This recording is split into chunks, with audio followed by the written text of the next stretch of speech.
what is the policy of the health ministry here? Right. Well, the policy of the health ministry, of course, is to be able to cope at the present time with the financial crisis that hit Cyprus, and indeed has hit a number of countries, and be able to cope with the major burden on the public sector in particular for the treatment of patients. Something that perhaps doesn't happen in other countries, but it happens in Cyprus. We have a very peculiar situation. We have a situation whereby the public sector is really responsible for treating around 80% of the population free of charge. And the capacity that it has, or rather the doctors and hospital beds that it has available compared to the private sector, is only 30%. So 80% of the load and just 30% capacity. 80% of the patients can be treated free of charge in infrastructures that are designed to cope with around 30%. So this is the problem. It is a situation that doesn't exist in any other country. Now you might say why this is the case. That's because Cyprus, over the last 30 years, has enjoyed very strong economic development, and this has led in some ways to the uncontrolled expansion of the private sector, to some extent to the detriment of the public sector in health infrastructures. And this has been exacerbated, of course, by the fact that we have never had a national health system in the way that is operating, for instance, in the United Kingdom or Sweden, Belgium, or most European countries, whereby you have a targeted acquisition of resources for health.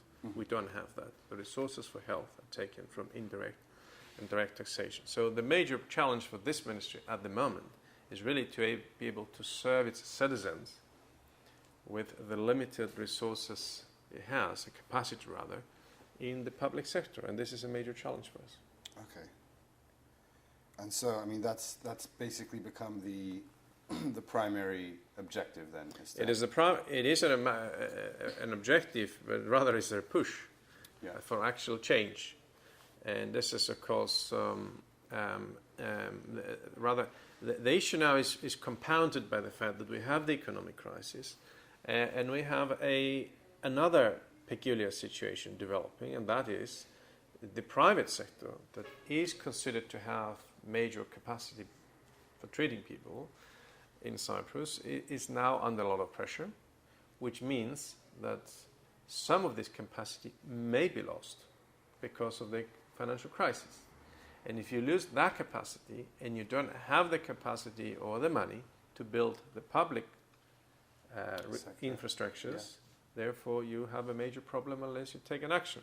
And I say this is the time, through a crisis of course, to start thinking of implementing a universal healthcare system, which will be based on a combination of service provision from the public sector and the private sector at the same time. It is going to be a synthetic, as we call, national health system, which does not exist in most European countries, because most European countries have started off by having an entirely publicly funded infrastructure for health, and they develop systems based on that. In Cyprus, we develop systems in the rather opposite situation. Now, I can imagine that there's probably some concerns from the private sector of funding this sort of thing. What are your main challenges with the concern from the private sector at the moment is that they're not able to attract patients, because patients have to spend money from their pockets. And if they don't have that money, then these patients go to the public sector where they get that for free. And the private sector is under a lot of pressure and threat. So what would be the main challenges associated with creating this new synthetic system? Well, the main challenge at the moment, which I'm going to be discussing with Parliament in the next few days, is that the implementation of a universal healthcare system should happen based on the following philosophy: to divert patients away from the public sector and into the private sector through the procurement of services from the private sector. That means we have to increase the funding for health, and we have to ask people to contribute for it. It cannot be another way.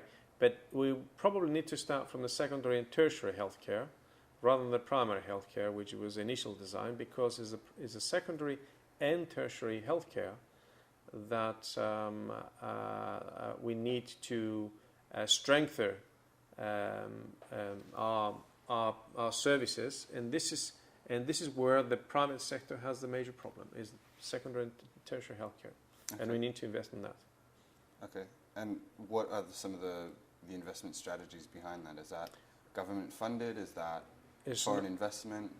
It's not a matter of investment. It's a matter of convincing the public to put their hands into their pockets and put it into a public pot. Okay. Instead of spending what we call out-of-pocket spending for health. Yeah. Okay. So diverting that money into a central pot and using that to procure services to the public, using a combination of public and private, primarily private at the moment. Okay. What would you say are milestones so far in this fight for a universal system? Well, we haven't had a milestone. The milestone has been in 2001 when we voted the bill for the implementation of the universal healthcare system. Yes. We're still struggling to understand what that means. Okay. And I have been landed, if you like, with the burden to explain people exactly what that means. So you've inherited. I have a feeling most people haven't realized exactly how it will work. And the more discussions I have with stakeholders, the more discussions I have with the public, I have to admit they haven't exactly realized what the universal healthcare system is all about. The biggest challenge for Cyprus is to be able to sell Cyprus abroad, right? We have been really thinking kind of strategically over here for a number of years, but we haven't been able to sell these ideas in a tangible way. And this is an opportunity for us to do it. And I'm doing my part, to do that and taking specific examples and working on them and being able to sell them to potential investors. That's why I said I'm going to overseas to really explain, why this is good. How will health specifically contribute over the next 5 years to the development of Cyprus? As I say, we can either succeed in investing, in bringing in investment through foreign investment, or completely fail in bringing in foreign investment. And if we also fail internally in financing these infrastructures, then we will lose them. So it's a make or break situation for Cyprus at the moment. That's why I'm using a combination of approaches in my thinking and strategy. Not just thinking how to take money out of people's pocket and putting into the private sector as well as the public sector, because this is a political decision, and sometimes political decisions can have difficulties in Parliament and so on. In matching reality. That's right. But also bringing money into the system from overseas. Okay. My vision until 2015. Yeah. I can only plan until 2013. Well, I think it's not a matter of vision. I think it's a matter of realizing that Cyprus, over the next 5 years, has to change its business model. We have to change the model upon which our economy is based. The financial crisis has really shown that you cannot have an economy that is based on one or two sectors to survive. So the vision of everybody, not just me, has to be to completely change our business model and make it a more multifaceted model. And a more multidimensional and diversified economic model for a small country, it's the one that it will make the country survive economically. It may not be the savior, if you like, for a large country, because we have seen diversified economic models like most European countries collapsing as well. That's primarily because their economy is based on a large, very, very large service sector, and based on this communicating vessels economy, which is all starting from the financial markets. Right. So the financial markets affected Cyprus in an indirect way, and that is they have affected the disposable income of Europeans. And if the disposable income of Europeans decreases, the income of Cypriots also decreases, because Cypriots have based their economy, as I said, on tourism. But tourism means that Europeans must have larger disposable income. If that shrinks, the income of the Cypriots shrinks. So it's an indirect effect that we have, not a direct effect. Particularly for the tourist sector. That's all, but there's one major asset that I haven't mentioned. Okay. And that is the people of Cyprus. The people. I think that Cypriots are genetically engineered, I can speak of genetics, to be very hospitable people. Okay. Hospitality in this place is still an asset, still.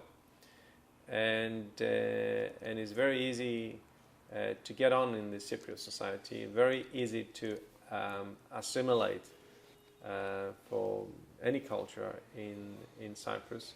So I think that's, as you know, I mean, if you're investing somewhere, you take the social dimension into consideration. Yes. And if you're living amongst very nice people, then of course that's an also asset.